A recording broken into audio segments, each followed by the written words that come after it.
அவங்க உடம்பு முழுதான் குஷ்டம்னா நீங்க யோசிச்சு பாருங்க, அவங்க யாரையும் சேர்க்க மாட்டாங்க, தீட்டா பார்ப்பாங்க, அவங்கள தூரம் தள்ளி வைக்கிறாங்க, அவங்களுக்கு சோறு கிடைக்காது, வாழ்ற வாழ்க்கை இல்ல, ஒரு குடும்பம் இல்ல, நிலையான வீடு இருக்காது, ரோட்ல உட்காரணும், வெயிலும் புயலும் காத்தும் மழையும் எது அடிச்சாலும் அவங்க அந்த இடத்துலதான் இருக்கணும்.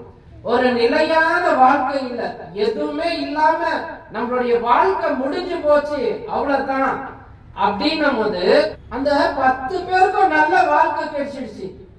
அவங்க நல்ல ஒரு குடும்பமா வாழ ஆசீர்வதிச்சிட்டாரு, அவங்க நல்ல ஒரு வீட்டுல இருக்க ஆசீர்வதிச்சிட்டாரு, கஷ்டப்பட்டு சாப்பாடு சாப்பிட ஆசீர்வதிச்சிட்டாரு, அவங்களுக்கு நல்ல வேலையை கொடுக்க ஆசீர்வதிச்சிட்டாரு. ஏன்னா குஷ்டம் போச்சுன்னா அவங்க எல்லாவற்றையும் என்ன பண்ணலாம், செய்யலாம். இப்ப அந்த 10 பேர்ல ஒரே ஒரு நபர் தான் வராரு. அப்போ பாருங்க, கிறிஸ்துவின் சபையில எத்தனை பேரு இப்படி விசுவாசம் உள்ளவரா இருக்கும்.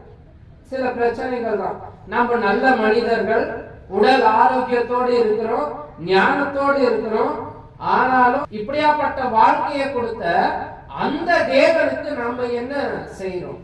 ஏன்னா குஷ்ட ரோகம் பிடித்த அவனே தேவனிடத்துல வரணும் போது நல்ல வாழ்க்கையை கொடுத்த நாம வருவதற்கு ஏன் தயங்குறோம்?